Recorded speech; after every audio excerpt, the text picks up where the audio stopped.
Today marks the end of The Crown on Netflix. Let's hear some cheers, shall we? Well done. We finally got to the end of it. And we finally run out of dirt to dig, mud to fling and conversations to fabricate. Writer Peter Morgan decided to bring the series to a close. Joining me now, all the way from LA, is our favourite host, of course, of the To Die For Daily podcast, Kinsey Schofield. Kinsey, very good evening to you once again. Good to see you. There's a tone. I'm sensing a tone. I have to tell you, I loved this season, so we're probably going to clash on this. We may do. I have studiously avoided watching it. You know, obviously being in the business that we are in, I've had to watch some clips and I've had to make comments about things and I've had to read up about some of the stuff that's in the show. I can tell you the clips that I've seen. I've seen the craziest clip of all, where there's the ghost of Diana haunting Charles at the end, right? Which kind of, for me, ruins the whole thing. You know, they've sort of turned it into Dallas and, you know, Bobby coming out the shower. I've seen the ridiculous one of Diana sort of dancing as a young girl in the background, where there's a lot of plants and there's a room, which also looks like it never happened. I don't think it did ever happen. And I saw a clip tonight of young Harry, who doesn't look anything like young Harry. And that's about it, really. And I'm not sorry that I haven't seen any of it. But here's your chance to persuade me to watch it.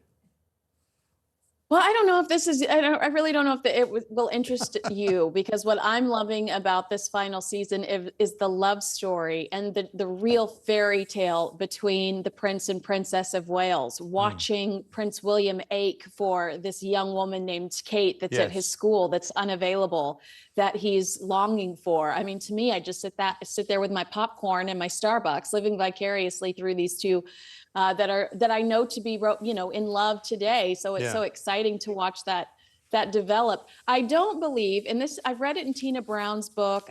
Maybe Christopher Anderson's. I don't believe that her mother, Carol, is this schemer that put all of these puzzle pieces together to ensure that they ended up together. I believe that her family is an incredibly strong unit that's had a great influence on William and Kate. But other than that, I've really enjoyed the William and Catherine love story in this season of The Crown. Yeah, I mean, the funny thing is that I remember back to when he first met Kate and that picture from St Andrews, which was rang very true for those of us who know what St Andrews University is like, because it's full of English people. Hardly any Scottish people actually go there, and it's a very posh part of the world. But also, you know, her mother was very much seen as a kind of, I mean, in the days before Meghan Markle, she was very much seen as a sort of uppity middle-class woman who had once been a stewardess. I mean, they used to do that thing where they would go, you know, doors to manual whenever she would walk into a room, and this way to the toilets and all of that. People were quite mean about her. And also, you know, Kate did have a kind of what you might call interesting family. You know, she had a brother who was a bit on the dodgy side. She had the sister who was famously portrayed as having the greatest bottom at the wedding, if you remember. You know, that was how we used to cover them, you know. And so I think the fact that they've emerged as this kind of complete and utter, you know, brilliant couple who absolutely sum up what's great about the modern monarchy. She's come a long way, because she was very much the you know, weighty Katie, they used to call her. She was very much the kind of can we just, in comparison, can we just talk about, in comparison, how cruel we were to Catherine's family? And you look over at Meghan Markle's, a divorced mother and father. Yes. A brother who, right before she was married, I believe, was arrested for some sort of domestic issue. Yeah. You know, I mean, we were so cruel about Catherine, but we did give Meghan the benefit of the doubt. Yeah. We did not question the fact that she had no relatives coming to her own royal wedding, her second wedding. It's wild to me that they can moan and groan so much about the way that they were treated, in comparison to the way everyone treated Catherine and the Middleton family. Absolutely. Well, I made that point very much when Meghan started to complain and because the cracks started showing, I guess, I don't know how many years ago, but well, you remember when stories started to appear that they seemed to keep losing staff at a horrendous rate. You know, people couldn't work for her because she was so demanding. People couldn't stay working in Kensington Palace for longer than a few months at a time because it was so horrendous, you know, getting flaming emails at 5 o'clock in the morning and getting demands for things that, you know, nobody could fulfill.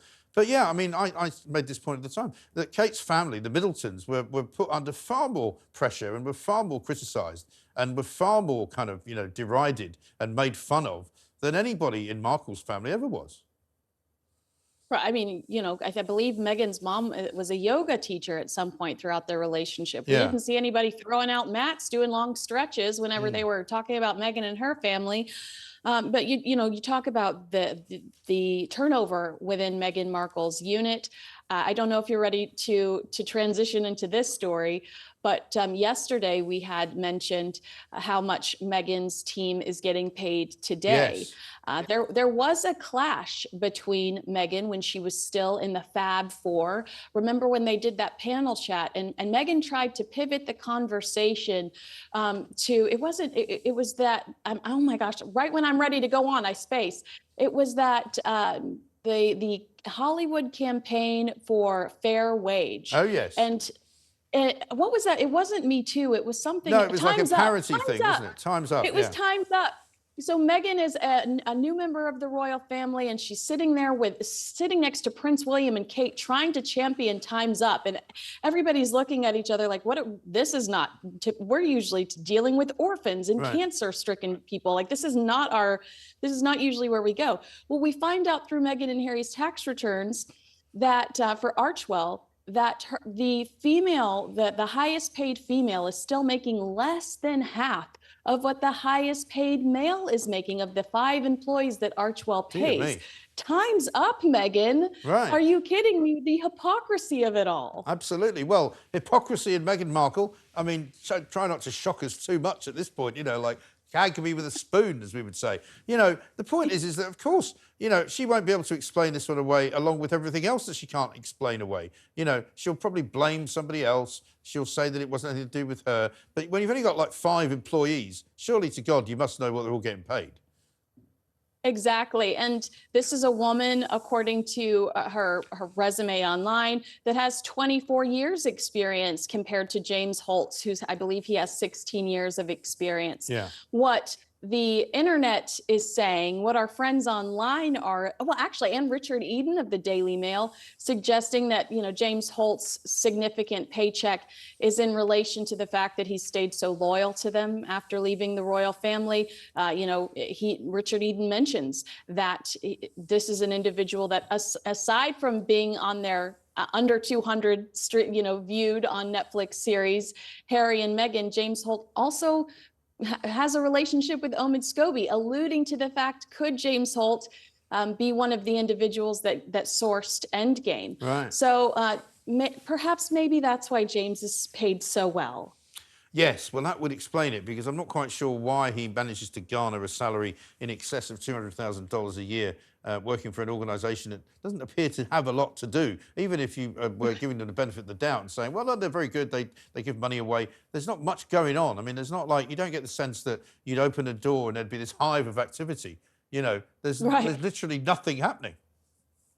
Right. Yeah. No, I agree with you. Despite their glossy video and the one mental health event that they did, I do believe that they really, I think Invictus is an incredible organization, but like I've said before, Invictus is incredible because it was created under the royal umbrella, and some real experts helped build the template for that. They really did. Now, we've got some news that just in, and it's not really the royal family, but it's sort of TV royalty, if you like. The Sun, on their front page this morning, have got a This Morning exclusive. You might remember the whole Philip Schofield, Holly Willoughby scandal. ITV's done its own investigation. We've now got Ben and Kat get a rise. So presenters Ben Shepherd and Kat Deely, who was in California for quite a long time until recently, are apparently going to get big money deals as the new faces for This Morning.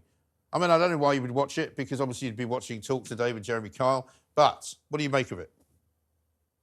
Well, I remember watching Kat here in the States. She's very charming. And I've seen Ben one time at Soho House. I feel so cool. I remember seeing him there. He seems like a lovely individual. He is. Phil and Holly were an incredibly iconic duo. So there's going to be a lot of comparison there. I wish them luck, but it's going to be hard to compete with two people that had a real chemistry with each other. They really did. But funnily enough, it was the event of the Queen's funeral, of course, that ended up messing everything up for them. And that was just the beginning of it all falling apart. Kinsey, have a great weekend. Thank you very much indeed for talking to us tonight. Kinsey Schofield there reporting in from Los Angeles.